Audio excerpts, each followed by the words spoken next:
हरे Krishna Krishna conscious books YouTube channel में आपका स्वागत है। हम रीड कर रहे हैं श्रील प्रभुपाद लीलामृत। आज से हम रीड करेंगे प्रकरण नंबर 28, भारत में वापसी भाग 2। प्रभुपाद की गाड़ी कालका मैल दिल्ली स्टेशन पर पहुंची। प्रभुपाद और उनके दो शिष्यों के पास आरक्षित सीटों के नंबरों के साथ टिकट थी, लेकिन कोच का नंबर नहीं था। इसलिए प्रभुपाद सामान के साथ इंतजार करते रहे, जबकि अच्युतानंद और रामानुज गाड़ी के एक सिरे से दूसरे सिरे तक अपनी कोच की तलाश में दौड़ते रहे। अपनी सीटें पा लेने और गाड़ी में सवार होने के बाद अच्युतानंद ने स्वामी जी का बिस्तर खोलकर उसे ऊपर की बर्थ पर फैला दिया। प्रभुपाद छोटी सीढ़ी से ऊपर चढ़ गए, अपनी रुई भरी रजाई पर आराम से बैठ गए और उन्होंने अपने संस्कृत के श्रीमद् भागवतम को खोल दिया। अच्युतानंद और रामानुज अपनी सीटों पर बैठ गए। कलकत्ता पहुंचने में लगभग 24 घंटे लगने थे। यात्रा के अंत में कुछ शिक्षित बंगाली सज्जन प्रभुपाद से दार्शनिक वार्ता करने लगे। हम किसी मूर्ति की पूजा नहीं करते, एक ने ऊंचे गंभीर स्वर में धारा प्रवाह अंग्रेजी बोलते हुए साग्रह कहा। हमारे पास एक संगमरमर का ओमकार है जिसकी हम पूजा करते हैं और हम बैठते हैं और उसकी प्रार्थना करते हैं। वह भी एक मूर्ति है, प्रभुपाद ने कहा। वे उनकी दार्शनिक मान्यता पर कोई सीधा आक्रमण करना नहीं चाहते थे।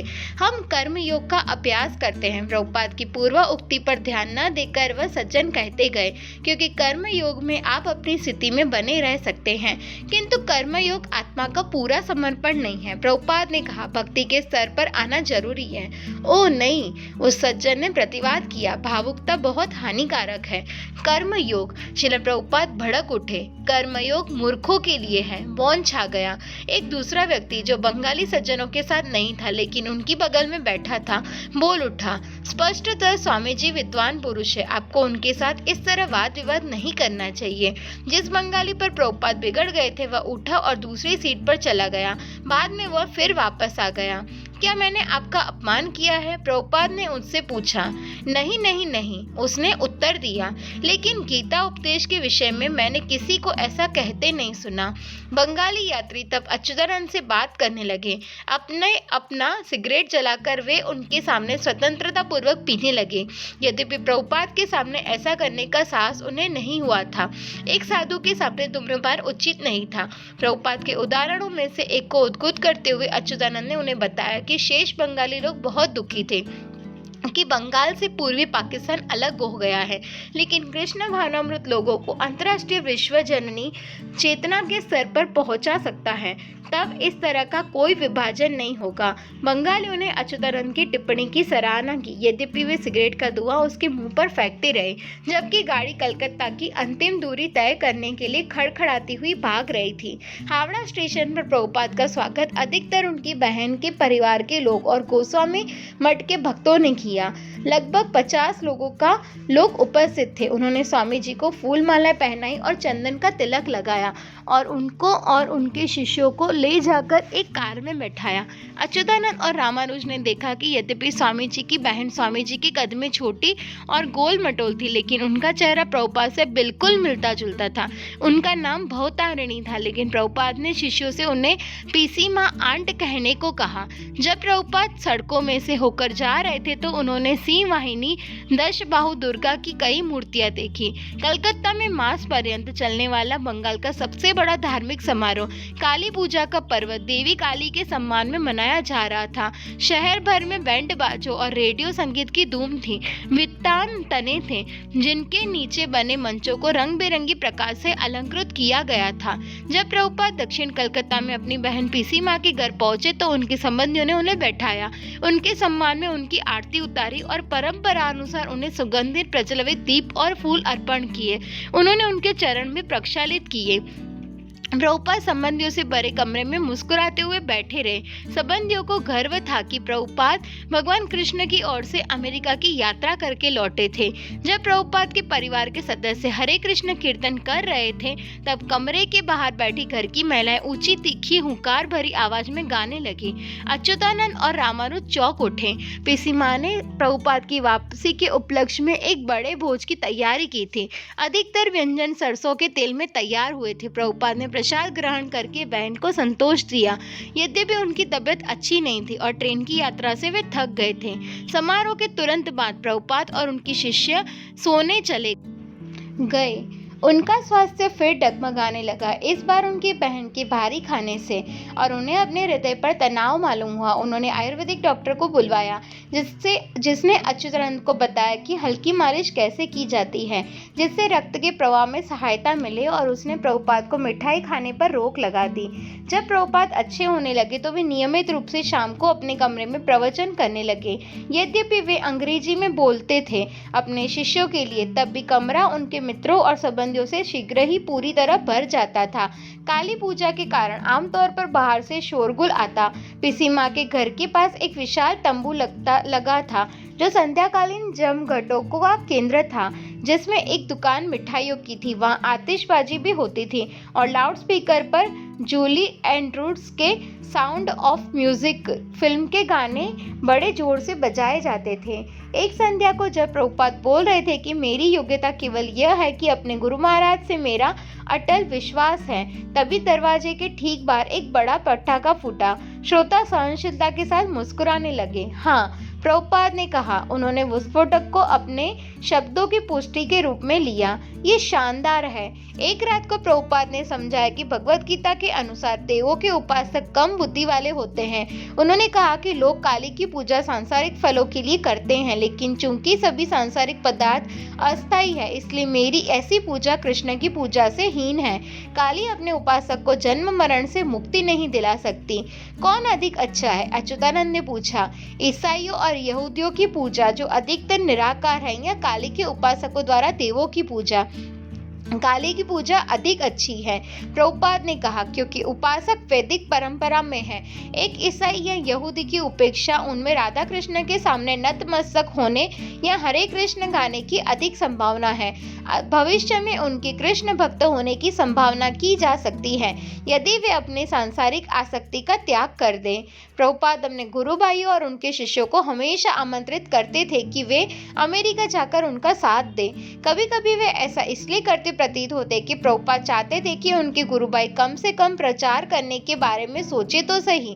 भक्ति सिद्धांत सरस्वती ने एक बार सबको फटकार बताई कि उनका गौड़ीय मठ आश्रम एक सांझे के भोजनालय के अतिरिक्त और कुछ नहीं था। सदस्य हर रोज बाहर जाते थे और भिक्षा इकट्ठी करते थे जिससे वे शाम को एक साथ भोजन कर सके। उनके पास प्रचार के लिए कोई गतिशील दूरदृष्टि नहीं थी, इसलिए प्रभुपाद उन्हें प्रायः आमंत्रित करते रहते थे, तुम लोगों को अमेरिका जाना चाहिए, मेरे साथ आओ। प्रभुपाद का ये नारा उन्हें आंदोलित करता रहा, यद्यपि वे सचमुच जा नहीं सकते थे। भक्ति सारंग गोस्वामी के आश्रम में जाने पर प्रभुपाद ने देखा कि श्रोताओं में अधिकतर वृद्धा विधवाएं थी, लेकिन उनका प्रवचन यथापूर्ण रहा। एक दिन प्रभुपाद के गुरुभाई हरिदास स्वामी आए। वे गोल मटोल थे और ऊंची आवाज में बहुत तेजी से बोलते थे। अमेरिका से आपकी वापसी पर आपसे मिलकर बहुत प्रसन्नता है। बहुत बढ़िया, कृष्ण स्वयं परामर्थ है। सभी हेतुओं के हेतु मैं चाहता हूँ कि आप मेरे मंदिर में आए। जब हरिदास महाराज एक अलग कमरे में गए तो प्रभुपाद अच्युतानंद की ओर मुड़े और कहने लगे, वे चाहते हैं कि हम उनके मंदिर में जाएं, लेकिन वहां जाने के लिए मुझे एक रिक्शे से जाना पड़ेगा, तब एक ट्राम कार से, फिर ट्रेन से और उसके बाद फिर दूसरे रिक्शे से। प्रभुपाद के दुर्बल स्वास्थ्य से अवगत अच्युतानंद नकारात्मक ढंग से फिर सिर हिलाने लगा। जब हरिदास महाराज कमरे में वापस आए तो अच्युतानंद बोला कि स्वामी जी उनके मठ को नहीं जा सकते। तुम कौन हो? हरिदास महाराज ने गुस्से में कहा। तुम केवल एक ब्रह्मचारी हो, तुम्हें जीवन का खतरा उठाना चाहिए। अच्युतानंद ने कहा, मैं अपने जीवन का खतरा ले सकता हूँ, किंतु अपने गुरु महाराज के जीवन को खतरे में नहीं डाल सकता। हरिदास महाराज अपमानित अनुभव करते हुए चले गए। चिंता मत करो, प्रभुपाद बोले, वह बहुत बातूनी है। प्रभुपाद अपने गुरु भाई बीपी केशव महाराज से मिलने गए। उन्होंने 1959 ईस्वी सन में उन्हें सन्यास की दीक्षा दी थी। प्रभुपाद फर्श पर बैठे और अपने गुरु भाई से बंगाली में बात करते रहे। केशव महाराज बहुत वृद्ध थे और देखने में अपनी मृत्युशैया पर पड़े लगते थे। प्रभुपाद ने केशव महाराज को अच्युतानंद से भजन सुनवाया। केशव महाराज ने प्रभुपाद से प्रार्थना की कि वे नवद्वीप में उनके देवानंद मठ में जाएं। श्रील प्रभुपाद एक स्थायी अधिवासी के रूप में संयुक्त राज्य वापस जाना चाहते थे, लेकिन उनके अमेरिका के शिष्य संयुक्त राज्य के आप्रवासी विभाग से अनुमति प्राप्त करने में असमर्थ रहे थे। बोस्टन के भक्तों ने हार्वर्ड के कुछ भारतीय विद्या के आचार्यों से संपर्क किया था, लेकिन प्रभुपाद के महत्व के संबंध में उनके हस्ताक्षर से कोई वक्तव्य वे प्राप्त नहीं कर सके थे। इस्कॉन के सभी केंद्रों ने एसी भक्ति वेदांत स्वामी को आमंत्रित करते हुए औपचारिक पत्र लिखे थे और उनकी प्रतियां संयुक्त राज्य आप्रवासी विभाग को पेश की थी, लेकिन जब तक कि भक्तों की ओर से कोई और अधिक प्रभावोत्पादक प्रमाण नहीं प्रस्तुत किया जाता, जैसे कोई सरकारी संस्तुति या किसी विश्वविद्यालय के किसी प्रभाग की नियुक्ति, तब तक प्रभुपाद संयुक्त राज्य के अधिवासी नहीं बन सकते। मैं मॉन्ट्रियल जाने को बहुत उत्सुक हूँ, इसलिए तुम भरसक प्रयत्न करो कि श्रीमद् भागवतम और श्रीमद् भगवद गीता के अधिकृत वैष्णव अनुष्ठाता होने के आधार पर मुझे आप्रवासन वीजा प्राप्त हो जाए। स्थायी आप्रवासन के लिए अनिश्चित काल तक प्रतीक्षा करने के स्थान पर प्रभुपाद ने पर्यटक वीजा के लिए आवेदन करने का निर्णय लिया। वे अच्युतानंद के साथ हैरिंगटन रोड स्थित संयुक्त राज्य के वाणिज्य दूतावास में गए। वहां वे कलकत्ता के मध्य एक लघु अमेरिकी क्षेत्र में प्रविष्ट हुए, जहां हर चीज चमक दमक वाली, नवीन और कार्यक्षम थी। वातानुकूल यंत्र, स्टेनलेस स्टील वाटर कूलर, विद्युत चालित सुरक्षा दरवाजे, नौसैनिक और अमेरिकन ध्वज। वाणिज्य दूतावास के सचिव के सामने बैठे हुए प्रभुपाद ने अपने आप को छोटा और विनीत अनुभव किया। मैं अमेरिका में अपने शिष्यों से मिलने के लिए वीजा चाहता हूँ, उन्होंने नरमी से कहा। क्या आपके पास कोई पत्र है? सचिव ने पूछा। अच्युतानंद ने मंदिरों से प्राप्त पत्र लाए। सचिव ने उन पर दृष्टिपात किया और तुरंत प्रभुपाद को 4 महीने के लिए वीजा दिया।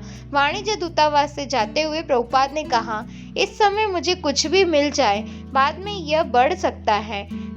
19 अक्टूबर को प्रभुपाद ने अपने आसन्न वापसी के बारे में हयग्रीव को लिखा। मैं संयुक्त राज्य अमेरिका लौटने के लिए तैयारी कर रहा हूँ और परसों मैंने पर्यटक वीजा प्राप्त कर लिया है। नवद्वीप से लौटते ही शायद मैं यथासंभव तुरंत अमेरिका जाऊंगा।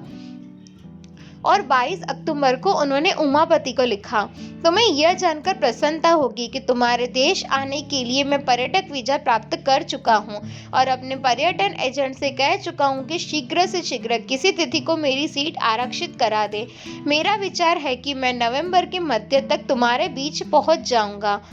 24 अक्टूबर को प्रभुपाद ने अच्युतानंद और रामानुज के साथ नवद्वीप की यात्रा की।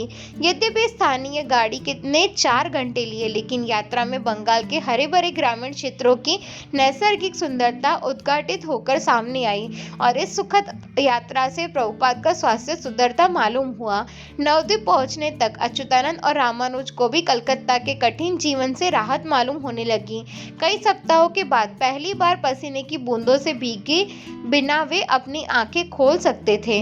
नवद्वीप रेलवे स्टेशन पर केशव महाराज के देवानंद गौड़ीय मठ के एक बड़े कीर्तन दल ने ब्रह्मचारियों ने प्रभुपाद का स्वागत किया। ब्रह्मचारी बहुत ही साफ सुथरे थे। सबकी केसरिया वेशभूषा बिल्कुल एक रंग में रंगी थी। हर एक के मस्तक पर लगा वैष्णव तिलक बहुत साफ और स्पष्ट था। उनके सिर सफाई से घुटे थे। उनकी शिखाएं नियमानुकूल थी। उन्होंने प्रभुपाद और उनके शिष्यों को कमल से मिलते जुलते पुष्पों से निर्मित सुगंधित मालाएं अर्पित की और सब आराधना की मुद्रा में श्रील प्रभुपाद के चारों ओर खड़े हो गए। श्रीधर महाराज के भी कुछ शिष्य वहां उपस्थित थे। वे रिक्शाओं में उन तीनों को अपने गुरु आश्रम में ले जाना चाहते थे। यद्यपि दोनों समुदायों में प्रभुपाद को ले जाने के लिए मौन प्रतिस्पर्धा थी, पर प्रभुपाद श्रीधर महाराज के आश्रम में जाने को पहले ही अपनी स्वीकृति दे चुके थे। उन्होंने देवानंद आश्रम के सदस्यों से वादा किया कि बाद में वे उनके यहाँ आएंगे। स्टेशन से निकलते ही रिक्शा ऐसी सड़क पर चलने लगी जिनकी दोनों ओर स्थानीय वनस्पतियों की हरियाली आच्छादित थी। केले के वृक्ष, लंबे लंबे बांस और तरह तरह के प्रफुल्लित पुष्प। प्रभुपाद ने सीधे साधे ग्रामीणों को अपने फूस और मिट्टी के छप्परों के आसपास काम करते देखा और दूर पर उन्हें दिखाई दिया श्रीधर महाराज के मंदिर का सर्पिल शिखर। श्रीधर महाराज के आश्रम के बाहरी द्वार पर प्रभुपाद का स्वागत हरे कृष्ण गाते हुए और करताल और मिट्टी के मृदंग बजाते हुए कीर्तन दल ने किया। प्रभुपाद मंदिर में प्रविष्ट हुए। उन्होंने राधा कृष्ण के श्री विग्रह को प्रणाम किया और तब भी अपने गुरुभाई से मिलने गए। श्रीधर महाराज बहुत वृद्ध हो चले थे। उन्हें कम दिखाई देने लगा था और अंगों के जोड़ गठियारों से कड़े हो गए थे। वे प्रायः अपने कमरे में ही रहते थे या कभी-कभी अपने बरामदे में। वे बहुत धीरे-धीरे जर्जर गति से चलते थे। वे संयमी और उदार वैष्णव थे और प्रभुपाद और उनके शिष्यों को देखते ही खुले दिल से हंस पड़े। वे प्रवाहित अंग्रेजी भाषा में उनके अमेरिका में प्रचार कार्य की प्रशंसा करने लगे। वे बार-बार प्रभुपाद के वाक्यांश कृष्ण भावनामृत का उपयोग कर रहे थे। उन्होंने कहा कि स्वामी जी का कार्य भगवान चैतन्य की इस भविष्यवाणी की पूर्ति था कि एक दिन कृष्ण भावनामृत का प्रसार सारे विश्व में हो जाएगा। बिना किसी ईर्ष्या की झलक के वे हंसते रहे, मुस्कुराते रहे और कृष्ण भावनामृत आंदोलन की प्रशंसा करते रहे। तो आप कृष्ण भावनामृत वाक्यांश को पसंद करते हैं? प्रभुपाद मुस्कुराए। हाँ, श्रीधर महाराज ने उत्तर दिया, और स्वामी महाराज के शिष्यों को भी। वे अच्युतानंद और रामानुज की ओर मुड़े। बहुत थोड़े प्रयास से तुम्हारा प्रचार दूर दूर तक पहुंचेगा। लड़के आश्चर्यचकित थे। यह एक ऐसी चीज थी जिसके बारे में उन्हें अमेरिका लिखना होगा। वे इस वनस्थली के स्वर्ग में वयोवृद्ध श्रीधर महाराज के साथ एक मंदिर की छत पर बैठे थे, जो भगवान चैतन्य के नाम से किए गए स्वामी जी के कार्य को सबसे महान बताकर उनकी प्रशंसा कर रहे थे। और स्वामी जी आराम से बैठे मुस्कुरा रहे थे और विनम्र भाव से उत्तर दे रहे थे। लड़कों के लिए उनकी यात्रा का यह चरम बिंदु था।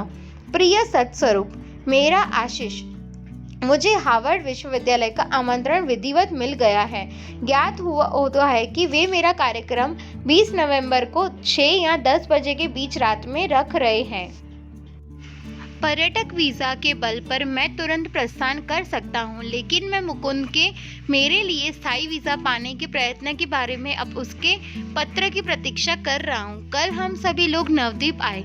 यह स्थान मेरे एक गुरु भाई द्वारा स्थापित एक दूसरा प्रतिष्ठान है। यह बहुत बढ़िया और विस्तृत स्थान है और मेरे गुरु भाई B.R. श्रीधर महाराज ने हम लोगों के रहने के लिए एक पूरा बढ़िया मकान दे दिया है। वे हमारे संघ के साथ सहयोग करने को भी राजी है। हम उनका जन्मोत्सव कल मना रहे हैं और ब्रह्मचारी यह सीखेंगे कि अपने गुरु महाराज का जन्म दिवस कैसे मनाया जाता है। व्यास पूजा दिवस अर्थात B.R. श्रीधर महाराज का जन्मोत्सव मनाने का दिवस 27 अक्टूबर को था। उनके शिष्यों ने मंदिर मार्ग पर एक पंडाल बनाया था और लगभग 100 लोग उत्सव में सम्मिलित हुए। श्रीधर महाराज व्यास आसन पर विराजमान थे और प्रभुपाद और अन्य सन्यासी फूलों की माला पहने हुए उनकी बगल में कुर्सियों पर बैठे थे। प्रभुपाद बंगाली में बोले। प्रभुपाद ने कृष्ण भावनामृत के प्रचार की महिमा का जो बखान किया, उससे प्रेरित होकर श्रीधर महाराज के कुछ शिष्यों ने अपने गुरु महाराज की व्यास पूजा प्रशस्ति में अंग्रेजी में भाषण दिए। श्रीधर महाराज भी अंग्रेजी में बोले और उन्होंने कृष्ण भावनामृत और इंद्रियों पर एक बहुत विज्ञान सम्मत भाषण दिया। बाद में प्रभुपाद ने अपने शिष्यों से कहा, उनकी सिद्धियां महान हैं, पर वे उन्हें अपने तक रख रहे हैं। हर दिन प्रातःकाल सूर्योदय से पूर्व श्रीधर महाराज गांव में कीर्तन करने के लिए ब्रह्मचारियों का एक दल भेजते थे। प्रभुपाद के अनुरोध पर अच्युतानंद और रामानुज उनके साथ जाने लगे। वे सूर्योदय के पहले जाते और सूर्यास्त तक लौटते थे। यद्यपि प्रभुपाद और श्रीधर महाराज सामान्यतया मंदिर में ही रहते थे। एक दिन वे एक रिक्शा में बैठकर नवद्वीप की सड़कों में कीर्तन दल के साथ निकल पड़े। देवानंद मठ का समारोह विस्तृत पैमाने पर था। कलकत्ता में भक्ति सारंग स्वामी के आश्रम में केवल विधवाएं उपस्थित थी, पर बीपी केशव महाराज के मठ में लगभग 2 ब्रह्मचारी और 20 सन्यासी थे। हाँ, ब्रह्मचारियों में से कुछ सर्वकालीन नहीं थे, वे बाहर के स्कूल में पढ़ने जाते थे, इसलिए आश्रम का वातावरण कुछ एक सामाजिक संस्था के समान था। लेकिन जब कीर्तन और मंदिर की परिक्रमा शुरू हुई तो उसमें 700 लोग भाग ले रहे थे। नितांत त्रुटिहीन वेशभूषा पहने सन्यासी, जिसके केसरिया कपड़े का हर अंश, यहाँ तक कि उनके दंड को आवेष्टित करने वाला कपड़ा भी बिल्कुल एक रंग में रंगा था, श्री विग्रहों के समक्ष आगे पीछे होकर नृत्य कर रहे थे। 1 दर्जन सन्यासी दल बनाकर नाच रहे थे। उनके दंड साथ घूमते थे, वे साथ उठते और गिरते थे, एक साथ आगे एक साथ पीछे जाते थे। ब्रह्मचारी समुदाय यह देखकर प्रसन्नता में मग्न था। प्रभुपाद अन्य विशिष्ट जनों के साथ मंच पर बैठे थे और उन्होंने समारोह के उपस्थित श्रोताओं को संबोधित किया। प्रभुपाद के अनुरोध पर अच्युतानंद ने कुछ शब्द बंगाली में कहे, जिन्हें सुनकर लोग हंसने और प्रशंसा करने लगे। श्रीधर महाराज बड़ी गंभीरता से बंगाली में बोले। देवानंद मठ के एक सन्यासी ने, जो अपने अनुपस्थित गुरु बीपी केशव महाराज के स्थान पर बोल रहा था, ओजपूर्ण वाणी में उद्घोषित किया कि यद्यपि भगवान चैतन्य महाप्रभु के आंदोलन की बारे में यह भविष्यवाणी की गई थी कि वह सारे संसार में फैल जाएगा, पर किसी को मालूम न था कि यह किस प्रकार का संभव होगा। अब भक्तिवेदांत स्वामी को धन्यवाद देना चाहिए कि उनके कार्यों से यह संभव हो रहा है। संध्या समय एक बड़े भोज के बाद प्रभुपाद अपने दल के साथ श्रीधर महाराज के आश्रम में लौट गए। श्रीधर महाराज ने प्रभुपाद को सूचित किया कि देवानंद मठ का बल परिमाण या संख्या पर था, जबकि उनका अपना आश्रम योग्यता या गुणवत्ता पर बल देता था। अच्युतानंद यह जानने को व्यग्र था कि इसका तात्पर्य क्या था और वह प्रभुपाद से पूछना चाहता था, लेकिन इसके लिए समय उपयुक्त नहीं जान पड़ा। 9 दिन नवद्वीप में रहने के बाद प्रभुपाद कलकत्ता लौटने और संयुक्त राज्य के लिए रवाना होने की तैयारी करना चाहते थे। वे और उनके दोनों शिष्य रिक्शा से स्टेशन पहुंचे और वहां से कलकत्ता के लिए गाड़ी में सवार हो गए। ट्रेन में अच्युतानंद ने वह प्रश्न किया जो उसके मन में कब से उठ रहा था। स्वामी जी, आप और श्रीधर महाराज ने क्या विचार विमर्श किया? बहुत से विषयों पर, प्रभुपाद ने उत्तर दिया, लेकिन यदि मैं तुम्हें अभी बताऊं तो तुम बेहोश हो जाओगे। कुछ देर मौन रहने के बाद प्रभुपाद बोले, तो भी मैंने उनसे अपने संघ का अध्यक्ष बनने को कहा। मैं जानता था कि वे स्वीकार नहीं करेंगे। वे हर चीज को अपने में रख रहे हैं। जो कुछ भी हो, यह तुम्हारी समझ के बाहर है। मेरे किसी गुरु भाई के प्रति दुर्भाव मत रखो। वे सभी महान आत्माएं हैं। केवल प्रचार और प्रसार को लेकर कुछ मतभेद है। अपने मन में भी उनके लिए बुरे विचार मत रखना, साथ ही उनके साथ गहरा मेलजोल मत बढ़ाना। अच्युतानंद ने कहा, हो सकता है कि यदि इन दोनों सन्यासियों में एक दूसरे के गुण इकट्ठे होते तो। हाँ, प्रभुपाद बोले, अब तुम मेरा आशय समझ गए हो। कलकत्ता आने में प्रभुपाद का इरादा केवल अमेरिका के लिए तैयारी करना था। वे पर्यटन वीजा प्राप्त कर चुके थे, लेकिन वे सोचते थे कि यदि वे भारत में कुछ समय और रुक जाएं, तो सैन फ्रांसिस्को में हो सकता है मुकुंद उनके स्थायी अधिवास के लिए वीजा पाने में सफल हो जाए। वे अपनी बहन के घर कलकत्ता में कुछ आखिरी दिन बिताने के लिए गए, लेकिन कुछ ही दिन के बाद उन्हें पता लगा कि राधा कृष्ण के अर्चविग्रह, जिस अर्चविग्रह की उपासना उन्होंने बचपन में की थी, उन्हें बुला रहे हैं। जब वे मात्र बच्चे थे तब उनका सेवक उन्हें और उनके चचेरे भाई सुबुद्दीन मलिक को एक बच्चा गाड़ी में ले जाता था और गाड़ी को मंदिर के आंगन में खींचकर उन दोनों को राधा गोविंद की वेदी के सामने खड़े कर देता था। जो ही वे चलने लगते थे, उनके पिताजी उनका हाथ पकड़कर हर दिन उन्हें अर्च विग्रह के समक्ष ले जाते थे। कभी कभी प्रभुपाद अकेले चले जाते थे और राधा कृष्ण को देखते घंटों खड़े रहते थे। तिरछी नजरों वाले राधा कृष्ण अपने सुंदर परिधान और आभूषणों में उन्हें बहुत सुंदर लगते थे। राधा गोविंद की प्रसन्नता ही के लिए 5 वर्ष की आयु से आरंभ करके वे बचपन में भी छोटी रथ यात्रा का पर्व मनाया करते थे। अभी 2 सप्ताह हुए जब प्रभुपाद अपनी बहन के घर में ठहरे हुए थे। उनके स्वास्थ्य ने उन्हें उत्तर कलकत्ता में राधा गोविंद के श्री विग्रह के दर्शनों के लिए जाने से रोका था और उनका आशीर्वाद लिए बिना ही वे नवद्वीप चले गए थे। लेकिन अब यद्यपि वे कमजोर थे और संयुक्त राज्य जाने की तैयारियों में व्यस्त थे, उन्हें ऐसा लगा कि श्री विग्रह उन्हें बुला रहे थे। गत 150 वर्षों से राधा गोविंद मंदिर का संरक्षण अभिजात मलिकों के हाथ में था, जो प्रभुपाद के अपने ही परिवार के अंग थे। मलिक हैरिसन रोड, जो महात्मा गांधी मार्ग स्थित सभी मकानों के मालिक थे और मंदिर के सामने के मकानों से जो किराया आता था, उससे राधा गोविंद की वैभवपूर्ण पूजा का व्यय चलता था। उन दिनों श्री विग्रह की पूजा कीर्तन के बड़े कक्ष में अलंकृत मंच पर होती थी और श्री विग्रह के रेशमी परिधानों, सुनहरे रत्न जड़ित मुकुटों और कंठहारों से सजाया जाता था। पड़ोस के सभी पवित्र वैष्णव परिवार वहां एकत्रित होते थे और कृष्ण के जन्मदिन जन्माष्टमी को अंग्रेज साहिब और उनकी मेमें भी आती थी। लेकिन अब मलिक परिवार के पास यूरोपियन कला और साज सज्जाओं के अवशेष मात्र रह गए थे, जिससे उनके घर और मंदिर भरे थे, जो विगत दिनों के वैभव की याद दिलाते थे। और राधा गोविंद की उपासना में करुणाजनक गिरावट आ गई थी। प्रभुपाद को यह उपेक्षा देखकर पीड़ा हुई। राधा और गोविंद अब मलिकों के जीवन के केंद्र नहीं रह गए थे। श्री विग्रहों की पूजा अब भी होती थी, वेतन भोगी ब्राह्मणों द्वारा, लेकिन दर्शन के लिए बहुत थोड़े लोग आते थे। अब मुख्य आकर्षण बिंदु देवी काली की सुनहरी मूर्ति थी, जो कीर्तन कक्ष में बड़े मंच पर स्थापित थी।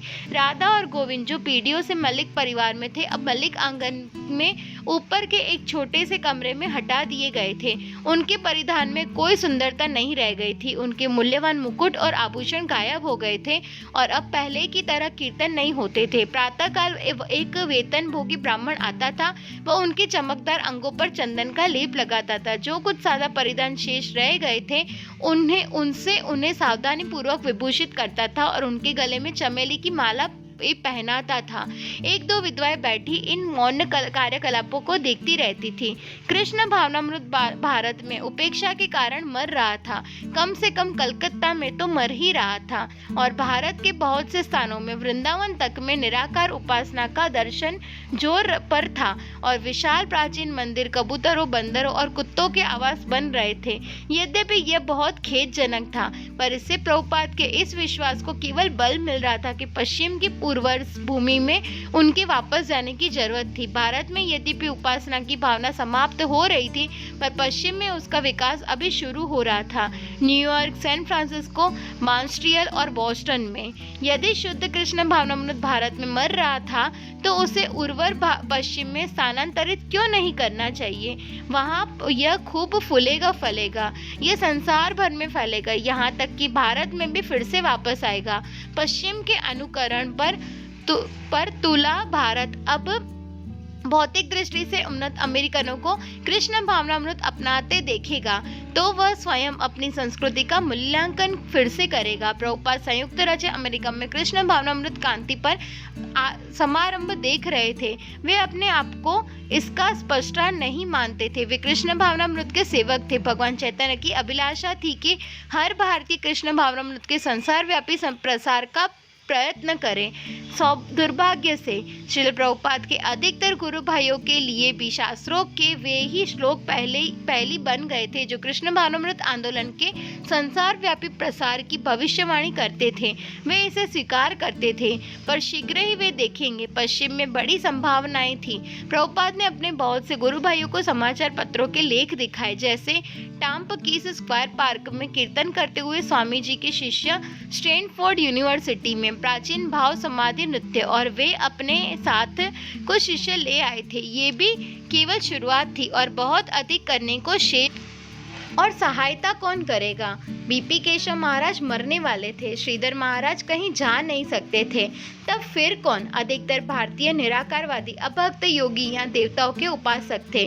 जब श्रील प्रभुपाद राधा कृष्ण के शिव विग्रह के सामने खड़े होकर अच्युतानंद और रामानुज को समझा रहे थे कि वे बचपन में उनकी उपासना कैसे करते थे और किस प्रकार कृष्ण भावनामृत में वे उनके पहले प्रेरणा स्रोत बने थे, तो वे अपने अंतर मन की गहराई में समझ रहे थे कि उन्हें कृष्ण भावनामृत का प्रसार सारे संसार में करना था, चाहे उन्हें ये अकेले ही क्यों न करना पड़े।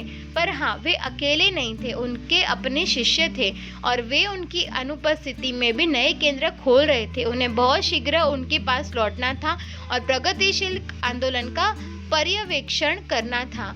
मल्लिक परिवार प्रभुपाद को एक आध्यात्मिक पुरुष की उपेक्षा संबंधी अधिक मानता था। मल्लिकों के लिए वे उसी नगर के एक चचेरे भाई थे जिन्होंने अमेरिका में कुछ सफलता प्राप्त की थी। नरेंद्रनाथ मल्लिक, जो प्रभुपाद के बचपन के मित्र थे, प्रभुपाद दादा को भाई कहते थे और उनके साथ बराबर मजाक किया करते थे। मल्लिकों ने प्रभुपाद और उनके शिष्यों को प्रसन्नता पूर्वक एक बड़ा कमरा मंदिर के अहाते में दे दिया ताकि वे जब तक कलकत्ता में रहना चाहे उसमें रह सके। प्रभुपाद ने अपने सामान्य ढंग से कमरे को व्यवस्थित किया, फर्श पर चटाई बिछा दी, एक नीची मेज को अपने डेस्क बना लिया और डेस्क की बगल में उनके पास जो थोड़ा सामान था उसे रख लिया। वहां वे अध्ययन कर सकते थे, लिख सकते थे, अतिथियों का स्वागत कर सकते थे और विश्राम कर सकते थे। प्रतिदिन कुछ स्थानीय महिलाएं प्रभुपाद और उनके शिष्यों के लिए टिफिन के डब्बे में सादा प्रसाद ले आती थी। काली पूजा समारोह में बड़े हाल में काली की मूर्ति के समक्ष बहुत सारी भीड़ इकट्ठी होती थी और प्रभुपाद श्रीमद् भागवतम से यहाँ नियमित भाषण दिया करते थे। वे विभिन्न मलिक परिवारों के घरों में भी बोला करते थे।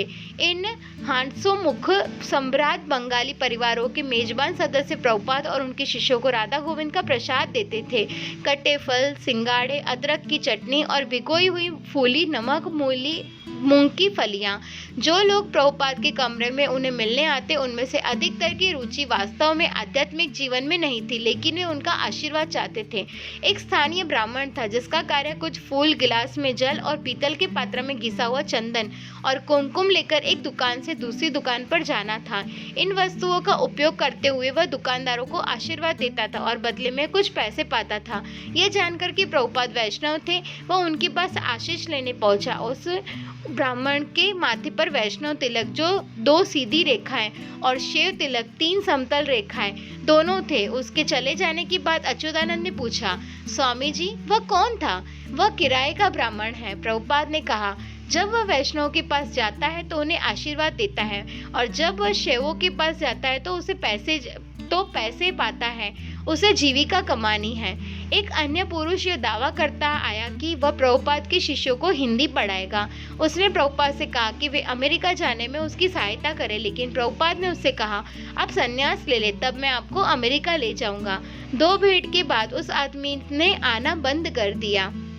एक दिन मलिको का एक संबंधी, जो कद में छोटा, गंजा और चमकीली आंखों वाला था, हाथ में इंटरेस्टिंग स्टडीज, मनोरंजक अध्ययन नामक पुस्तक लेकर आया। उसने दार्शनिक प्रश्न पूछना आरंभ किया जो कर्म, ज्ञान और भक्ति के बारे में साधारण जिज्ञासाएं थे, लेकिन प्रभुपाद को बीच में टोककर वह स्वयं उसका उत्तर देने लगा था। अंत में जब उसने एक और प्रश्न पूछा तो प्रभुपाद ने उत्तर दिया। तो आपका उत्तर क्या है? उस व्यक्ति ने एक आम जवाब दिया, लेकिन बाद में जब प्रभुपाद ने समझाया कि आरंभ किया कि भगवान कृष्ण भगवत गीता के प्रवक्ता परम ईश्वर है, तो उसने बीच में टोका, आप ईश्वर को कृष्ण कह सकते हैं, शिव कह सकते हैं नहीं। प्रभुपाद बोले, कृष्ण परम ईश्वर है, अन्य देवता है। वह आदमी थोड़ा घबरा गया और उसने एक जनप्रिय बंगाली निराकारवादी का नाम लिया, जिसका उपदेश था कि सभी देव और उपासक भी की सभी विधियां समान हैं। वह नया विद्वान है। प्रभुपाद ने कहा, गीता का उपदेश यह नहीं है, ये दूसरा उपदेश क्या है? वह सब हमारा ब्रह्म है। अगर आप इसी तरह बात करते रहेंगे, उस आदमी ने क्रोध से कहा, तो मुझे यहाँ से चले जाना पड़ेगा। कृपया करके परमहंस जी की आलोचना मत कीजिए। क्यों नहीं? प्रभुपाद ने कहा, यह व्यक्ति मनगढ़ंत बातें बनाने वाला है। वह व्यक्ति उठा और यह कहता चला गया, आप कृष्ण को नहीं जानते। प्रभुपाद अच्युतानंद और रामानुज की ओर मुड़े और मुस्कुराए। हर बार जब कृष्ण का नाम आता है तो लोग कहते हैं, केवल कृष्ण ही क्यों, लेकिन यही बात कृष्ण कहते हैं, मत्तः परतरम नान्यतः, मुझसे बढ़कर सत्य कोई नहीं है। इन बदमाश निराकारवादियों ने बंगाल को चौपट कर दिया है। एक दिन एक व्यक्ति ने प्रभुपाद को अनुदान के रूप में 200 रुपए दिए। प्रभुपाद ने पुजारी से राधा गोविंद के पहनावे का एक पुराना जोड़ा तुरंत मंगवाया।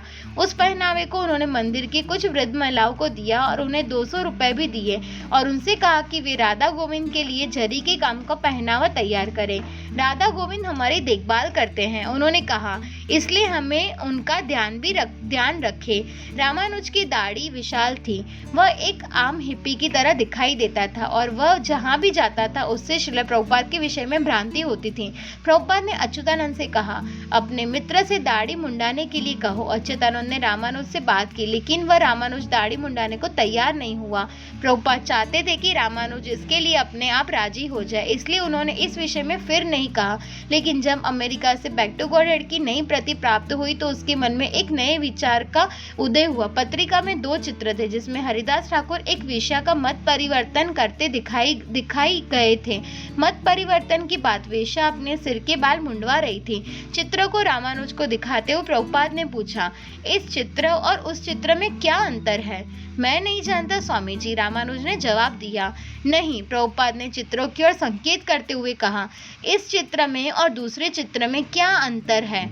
ओह, वह भक्त हो गई है। हाँ, प्रभुपाद ने कहा। और क्या? और उसका सिर मुंडा है। हाँ, प्रभुपाद ने कहा, भक्त का सिर मुंडा होता है। क्या आप चाहते हैं कि मैं सिर मुंडवा लूं? हाँ, रामानुज ने बाल मुंडवा दिए, लेकिन कुछ दिन के अंदर वह दाढ़ी और सिर के बाल फिर बढ़ाने लगा। इसके बाद प्रभुपाद ने अच्युतानंद से कहा, सस्ता दीक्षा दान नहीं होगा, लोगों को कुछ सीखना भी चाहिए। रामानुज बदला नहीं। प्रभुपाद चाहते थे कि उनके प्रस्थान के बाद अच्युतानंद और रामानुज भारत में रहकर वृंदावन में अमेरिकन हाउस की स्थापना के लिए प्रयत्न जारी रखें। रामानुज ने अपनी निजी प्रतिक्रियाओं के बारे में अपने मित्र मुकुंद को सैन फ्रांसिस्को लिखा। मालूम हो कि हम उन्हें यथाशीघ्र रवाना करने की भरसक कोशिश कर रहे हैं, लेकिन यह दकियानूस भारत सरकार हमारे मार्ग में बाधाएं पैदा कर रही है। जो व्यक्ति स्वामी जी को पी फार्म की स्वीकृति दे सकता था वह अभी डूबकर मर गया है, इसलिए यह स्वीकृति अब बंबई से लेनी होगी। देर का यही कारण है। यहाँ कलकत्ते में हमें तरह तरह के लोगों को संबोधित करने में बड़ा मजा आ रहा है। स्वामी जी अच्युतानंद और मुझसे छोटा भाषण कराते हैं। मैं इसमें अधिकाधिक कुशल होता जा रहा हूँ। मैं समझता हूँ कि वे हमसे इसलिए भाषण दिलाते हैं कि वे दिखाना चाहते हैं कि हम अमेरिकन वास्तविक वैष्णव हैं, और इसलिए वे हर एक से कृष्ण भावनामृत का प्रचार कराना चाहते हैं। यह स्वामी जी के स्वास्थ्य की ठीक से देखभाल करना बड़ा कठिन है। एक कारण तो यह कि भारत में मिष्ठान परोसना एक बड़ी चीज माना जाता है और इसे इनकार करना शिष्टाचार के विरुद्ध है, और हमारे यहाँ हर तरह के मिलने वाले आते हैं।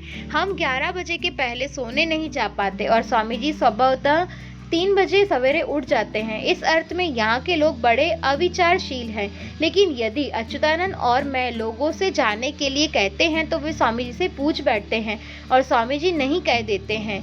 जो हो, स्वामी जी के हृदय की धड़कन जरा तेज है और कभी कभी वह डरावने रूप में तेज हो जाती है। इसलिए मेरा सुझाव है कि तुम किसी हृदय रोग विशेषज्ञ से इसका परीक्षण कराना। कृपया करके ऐसे डॉक्टर का इंतजाम कर रखना। और सबसे महत्वपूर्ण बात यह है कि स्वामी जी को खूब विश्राम मिलना चाहिए। मिलने वालों पर तुम बहुत अधिक अंकुश मत लगाना, क्योंकि अगर मिलने वाले अच्छे हुए तो स्वामी जी को उनसे मिलना अच्छा लगता है। उनके दिल की धड़कन को सामान्य बनाने के लिए जो कुछ कर सकते हो करना। उनकी गाड़ी को गतिशील स्थिति में रखने की जरूरत है, जिससे वे इस संसार में कम से कम 10 वर्ष और रह सके। ये जानकर कि स्वामी जी अमेरिका शीघ्र ही वापस आने वाले हैं, उनके भक्तों के आवेदनों की भरमार हो गई। हर दल उनसे कहने लगा कि पहले वे उनके नगर विशेष में आ जाए। 4 नवंबर को प्रभुपाद ने मुकुंद को लिखा, चूंकि तुम कहते हो कि मेरी अनुपस्थिति तुम लोगों को अब पहले से भी अधिक खलने लगी है, इसलिए मुझे भी लगता है कि बिना देर किए मैं यहाँ से प्रस्थान कर दूं। मुकुंद की पत्नी जानकी को भी उन्होंने लिखा, हर मिनट मुझे तुम्हारी याद आती रहती है, और चूंकि तुमने कहा था कि भारत में वापसी पर मैं सैन फ्रांसिस्को आऊं, इसलिए मैं अपने वादे को पूरा करने की कोशिश कर रहा हूं। मैं सीधे सैन फ्रांसिस्को आने की सोच रहा हूं। मुकुंद और जानकी को लिखे गए पत्र के अंत में अच्युतानंद ने स्वामी के स्वास्थ्य के विषय में विवरण जोड़ दिया। स्वामी जी स्वस्थ लगते हैं और वे नियमित रूप से रहते और कार्य करते हैं, लेकिन उनकी नाड़ी आमतौर से बहुत तेज चलती है। गत रात वह 95 थी। इनके लिए यह भी असाधारण रूप से तेज कही जाएगी, क्योंकि इसकी आम गति 83 से 86 के बीच होती है। प्रभुपाद ने निश्चय किया कि वे और अधिक इस संयोग की प्रतीक्षा नहीं करेंगे कि मुकुंद उनके लिए स्थायी अधिवास प्राप्त करे। मैं तुम्हारे देश में वापस जाना चाहता हूँ, जहाँ अच्छी हवा और अच्छा पानी है। उन्होंने एक दिन अच्युतानंद से कहा, हर दिन हमें पत्र मिल रहे हैं कि भक्तजन मुझे वापस वहाँ चाहते हैं। मैं सोचता हूँ कि मेरी अनुपस्थिति में उनकी भक्ति में गिरावट आ सकती है, और मैं भारत आने के लिए अनिच्छुक भी था, लेकिन मैं देखता हूँ कि भक्ति में वृद्धि हो रही है। मेरे वहाँ जाने और उनके विस्तार का पर्यवेक्षण करने की आवश्यकता है, इसलिए मैं वापस जाना चाहता हूँ। अब केवल एक ही बाधा मालूम हो रही है, और वह थी कि पी फार्म प्राप्त करने की, जो बाहर जाने वाले हर भारतीय को स्टेट बैंक से लेना पड़ता है। मैं अमेरिका के लिए प्रस्थान करने को बिल्कुल तैयार हूँ, लेकिन जैसा कि तुम जानते हो हमारी कार्यकुशल सरकार कार्य करने में बहुत धीमी है। पी फॉर्म को दाखिल किए लगभग 1 महीना हो गया है, किंतु यह अब भी लाल फीताशाही के चक्कर में पड़ा है। मुझे वीज़ा आधे घंटे में मिल गया था। यात्रा धन 2 दिन के अंदर जमा कर दिया गया था, किंतु दुर्भाग्यवश रिजर्व बैंक ऑफ इंडिया अनावश्यक विलंब कर रहा है। मैं किसी भी क्षण पी फॉर्म पाने की आशा करता हूँ, और जो ही वह मिलेगा मैं तुम्हारे देश के लिए प्रस्थान कर दूंगा। केवल यह निश्चित करने के लिए कि प्रभुपाद सबसे पहले सैन फ्रांसिस्को जाएंगे, मुकुंद ने कलकत्ता एक तार भेजा। स्वामी जी, ब्रह्मानंद और मैं सहमत है कि आप तुरंत प्रस्थान करें। पहुंचने की निश्चित तिथि सूचित करें। मुकुंद। प्रभुपाद ने टोक्यो के मार्ग से जाने की योजना बनाई थी। वहां एक दिन रुकने का उनका विचार था, इस बात की टोल लेने के लिए कि वहां एक केंद्र खोलने की संभावना है या नहीं। टोक्यो पहुंचकर वे टेलीफोन से मुकुंद को सैन फ्रांसिस्को पहुंचने का ठीक समय बता देंगे। लेकिन 3 सप्ताह बीत गए और प्रभुपाद पी फॉर्म की प्रतीक्षा करते रहे। इस बीच उन्हें न्यूयॉर्क से अच्छा समाचार मिला। मैकमिलन कंपनी की भगवत गीता में अभिरुचि सच्ची थी। करारनामा तैयार किया जा रहा था। ब्रह्मानंद से प्रसन्न होकर उन्होंने 11 नवंबर को कृष्ण भावनामृत साहित्य के वितरण के बारे में अपने भविष्य विचार की व्याख्यान करते हुए लिखा, अगर हमारे अपने प्रकाशन है तो हम केवल एक केंद्र से, न्यूयॉर्क या सैन फ्रांसिस्को से, हम सारे संसार में अपने मत के प्रचार के लिए कार्य कर सकते हैं। हमें बीटीजी प्रकाशनों में अधिकाधिक दत्तचित होना चाहिए और श्रीमद् भागवत, चैतन्य चरितामृत आदि जैसे वैदिक साहित्य का प्रकाशन करना चाहिए। जब प्रभुपाद का मन अमेरिका में उनकी प्रतीक्षा कर रहे प्रचार कार्य की ओर अधिकाधिक जाने लगा तो वे इसका लेखा जोखा करने में लगे कि उन्होंने अभी तक क्या किया था, आगे क्या करेंगे और उसे किस विधि से करेंगे।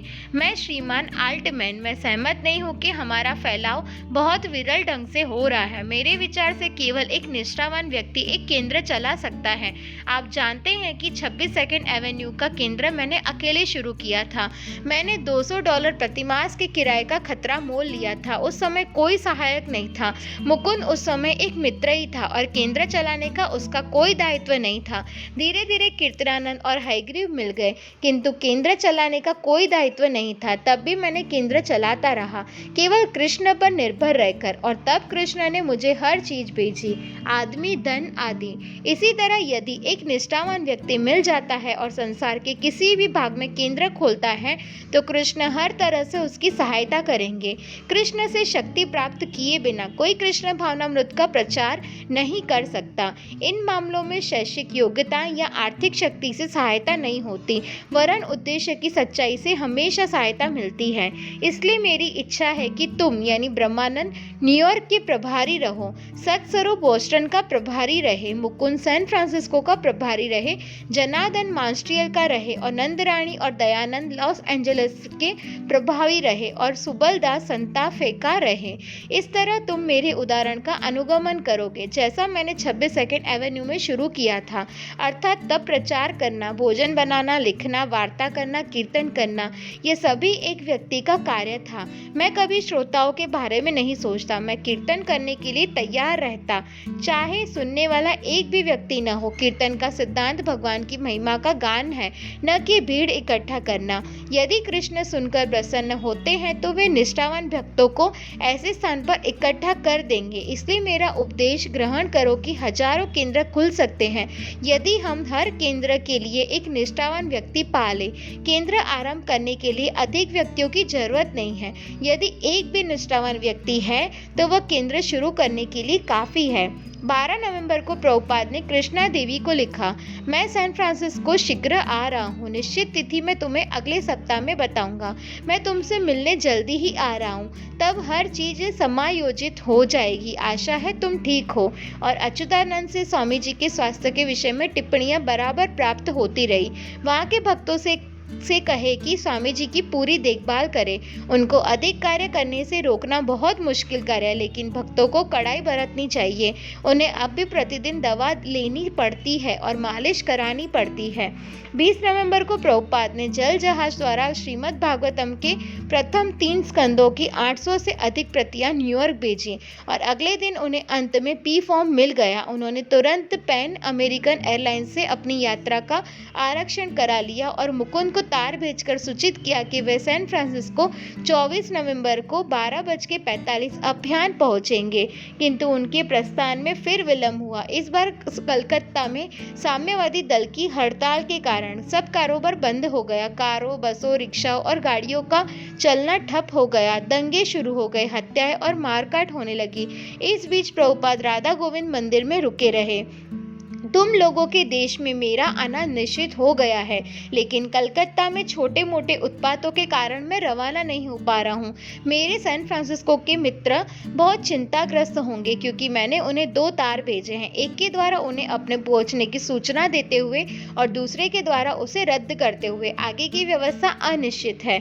2 सप्ताह बीत गए। अपने कमरे में राजनीतिक हड़ताल के समाप्त होने की प्रतीक्षा करते हुए प्रभुपाद को उमापति का एक पत्र मिला। उमापति उन भक्तों में से एक था जिसे न्यूयॉर्क से सितंबर 1966 के पहले दीक्षा संस्कार के अवसर पर प्रभुपाद ने दीक्षित किया था। उमापति ने कृष्ण भावनामृत का अभ्यास 6 महीने तक छोड़ रखा था, किंतु अब उसने बताने के लिए पत्र लिखा था कि वह कृष्ण भावनामृत संघ में फिर लौट आया था। प्रभुपाद ने उत्तर दी, यह मेरा कर्तव्य है कि तुम्हें सही चीज सच्चाई से दूं और पाने वाले का यह कर्तव्य है कि वह आदर्श आध्यात्मिक विधानों के अनुसार कार्य करे। जब तुमने हमें छोड़ा तो मैं कृष्ण से तुम्हारी कृष्ण भावनामृत में वापसी के लिए केवल प्रार्थना की, क्योंकि वह मेरा कर्तव्य था। कोई अच्छा व्यक्ति जो मेरे पास एक बार आध्यात्मिक प्रकाश के लिए आता है तो वह यह मुझ पर निर्भर माना जाता है कि मैं उसे कृष्ण तक पहुंचाऊं। शिष्य माया के वशीभूत होकर अपने सच्चे आध्यात्मिक गुरु पर संदेह कर सकता है, लेकिन एक सच्चा गुरु किसी को एक बार शिष्य बना लेने पर उसे जाने नहीं देता। जब एक शिष्य अपने आध्यात्मिक गुरु पर संदेह कर बैठता है तो गुरु को खेद होता है कि वह माया से अपने शिष्य की रक्षा नहीं कर सकता और कभी कभी वह आंखों में आंसू भरकर रुदन करने लगता है। जब हमारे गुरु महाराज जीवित थे, हमें एक अनुभव हुआ था। उनके शिष्यों में से एक को, जिसने संन्यास ग्रहण किया था, एक दिन उसकी पत्नी बलात् खींच ले गई। मेरे गुरु महाराज आंखों में आंसू भरकर रोने लगे कि वे अपने शिष्य के आत्मा को नहीं बचा सके। इसलिए हमें माया के प्रभाव से हमेशा बचना चाहिए और इस बचाव के लिए एक ही गारंटी है कि हम निरापद भाव से हरे कृष्ण का जप करें। जब प्रभुपाद ने लॉस एंजलिस के मंदिर में लड़ाई होने का समाचार पाया तो उन्होंने नंदरानी को लिखा, मैं जानता हूँ कि मेरी उपस्थिति की बहुत सख्त जरूरत है। सारी व्यवस्था हो चुकी है और मेरे प्रस्थान में केवल उपलब्धि परिस्थितियां बाधक हो रही हैं, इसलिए चिंता मत करो। मैं तुम्हारे पास 2 सप्ताह के अंदर पहुंच रहा हूँ। दिसंबर के पहले सप्ताह के अंत में हड़ताल समाप्त हुई और श्रील प्रभुपाद ने अपनी यात्रा का आरक्षण फिर कराया। तुम्हें जानकर प्रसन्नता होगी कि मैं टोक्यो और सैन फ्रांसिस्को के रास्ते से न्यूयॉर्क जाने का टिकट खरीद लिया है। मैं कल सवेरे 9:30 बजे प्रस्थान कर रहा हूँ। मैं बैंकॉक और हांगकांग होते हुए शाम को टोक्यो पहुँच जाऊँगा। टोक्यो में मैं 24 घंटे आराम करूँगा और 14 नवंबर की रात में मैं सैन फ्रांसिस्को के लिए रवाना होऊंगा। स्थानीय समय के अनुसार मैं PAA 846 से उसी दिन 14 दिसंबर को 12:45 अपराह्न सैन फ्रांसिस्को पहुंच जाऊंगा। इस आशय का एक तार मैं कल भेज चुका हूं और आशा है कि कार्यक्रम अनुसार मैं सकुशल पहुंचूंगा। मुझे जानकर प्रसन्नता है कि सत्यव्रत और तुम भगवान चैतन्य के उपदेशों को प्रकाशित कराने की कोशिश कर रहे हो। तुम नहीं जानते कि यह समाचार सुनकर मैं कितना प्रसन्न हूँ। जब एक पुस्तक प्रकाशित होती है तो मुझे लगता है कि मैंने साम्राज्य जीत लिया है। इसलिए जितनी पुस्तकें प्रकाशित कर सकते हो करो, उससे हमारे संघ की प्रतिष्ठा और सुंदरता में वृद्धि होगी।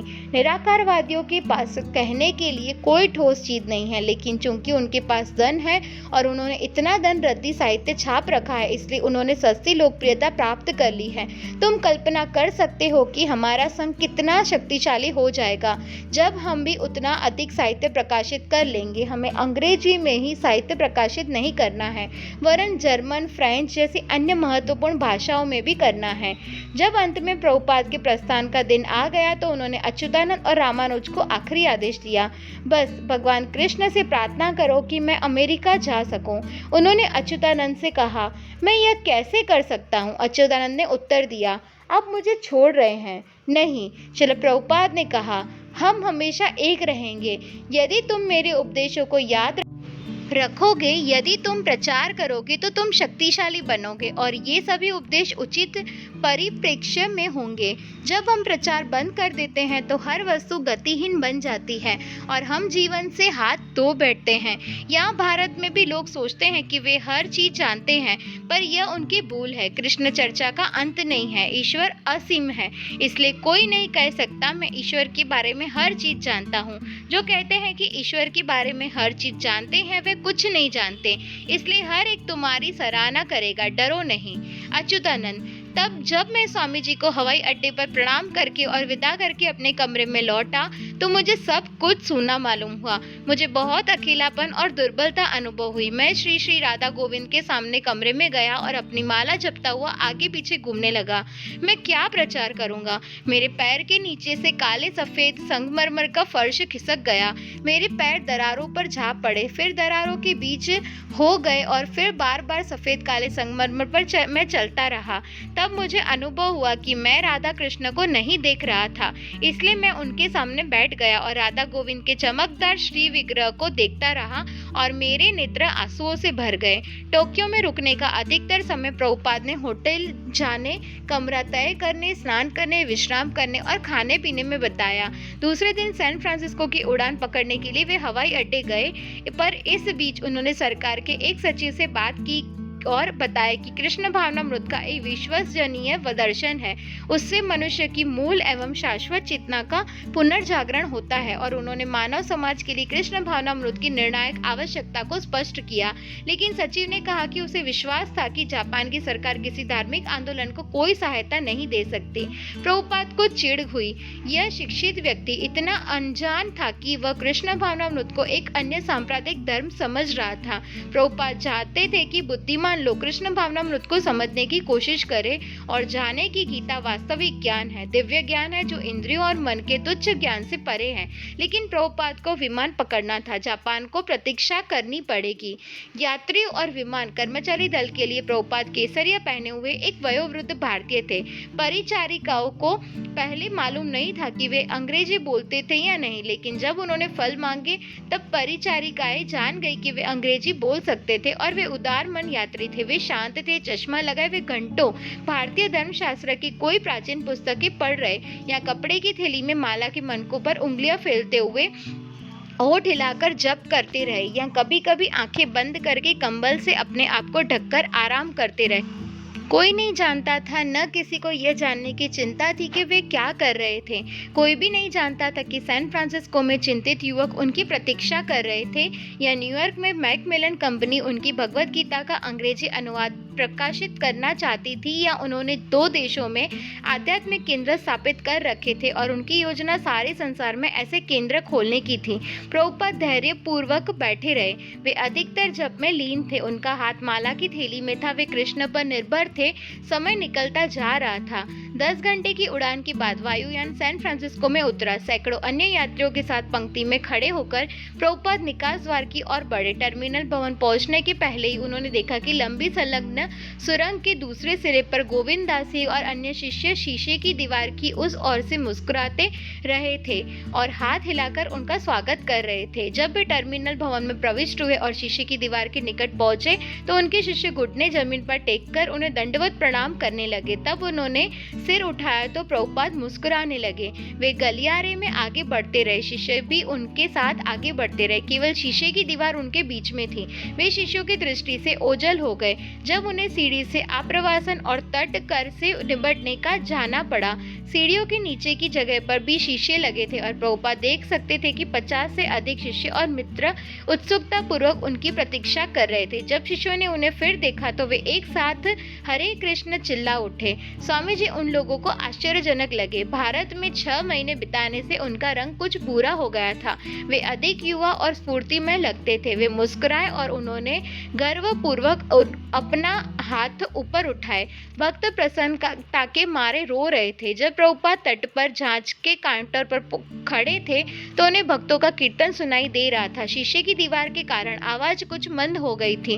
तटकर अधिकारियों ने कीर्तन की और ध्यान नहीं दिया। यद्यपि केसरिया पहने यात्री और प्रसन्नता से भरे उन कीर्तनियों के बीच संबंध देख पाना कुछ कठिन नहीं था। श्रील प्रभुपाद पंक्ति में खड़े रहे। वे कभी कभी कीर्तन कर रहे अपने शिष्यों की ओर देख लेते थे। चूंकि वे 800 पुस्तकें और वाद्य यंत्रों से भरी कई पेटियां पहले ही बेच चुके थे, इसलिए निरीक्षक की मेज पर रखने के लिए उनके पास केवल एक सूटकेस था। विधि पूर्वक निरीक्षक ने हर वस्तु को देखा। लड़कियों के लिए सूती साड़ियां, जगन्नाथ अर्च विग्रहों के लिए रेशमी मालाएं, करताल, केसरिया धोतियां और कुर्ते, नारियल घिसने की जाली और आयुर्वेदिक दवाओं की छोटी शीशियां। ये क्या है? इंस्पेक्टर ने पूछा। छोटी शीशियां अजीब दिख रही थी और उन्होंने एक दूसरे इंस्पेक्टर को बुलाया। देर होने लगी। स्वामी जी के शिष्य शुद्ध हो गए। शुद्र मनोवृत्ति वाले तटकर निरीक्षकों की इस जांच पड़ताल से, जो स्वामी जी की हर चीज को इतनी बारीकी से देख रहे थे, कसकर बंद की गई शीशियों को खोलकर सूंघ रहे थे और उनमें बंद दवाओं की जांच कर रहे थे। निरीक्षक संतुष्ट प्रतीत हुए। प्रभुपाद ने अपना सूटकेस बंद करने की कोशिश की, लेकिन वे जीप खींच नहीं पा रहे थे। फिर देर होने लगी। भक्तजन, जो अभी भी उत्सुकता से कीर्तन में लगे थे, देख रहे थे कि स्वामी जी अपने पीछे खड़े सज्जन की सहायता से जीप को खींचकर सूटकेस बंद करने में सफल हुए। स्वामी जी शीशे की दरवाजे की ओर बढ़े। भक्त पागलों की तरह कीर्तन करने लगे। जब वे दरवाजे से निकल रहे थे, तब एक भक्त ने शंख बजाया, जिसकी प्रतिध्वनि सारे हॉल में गूंजने लगी। भक्तों ने प्रभुपाद को मालाएं पहनाई और उनकी ओर दबाव डालते हुए आगे बढ़े। उन्हें फूल अर्पित किए। वे उनके बीच इस तरह दाखिल हुए जैसे एक प्यारा बाप अपने प्यारे बच्चों के बीच पहुंचकर उनके आलिंगन का आदान प्रदान करता है। हरे कृष्णा। तो चैप्टर नंबर 28 यहीं समाप्त होता है। नेक्स्ट पार्ट में हम देखेंगे चैप्टर नंबर 29। वांछाकल्पतरुभ्यश्च कृपा सिंधुभ्य एव च पतितानां पावनेभ्यो वैष्णवेभ्यो नमो नमः। श्रील प्रभुपाद की जय।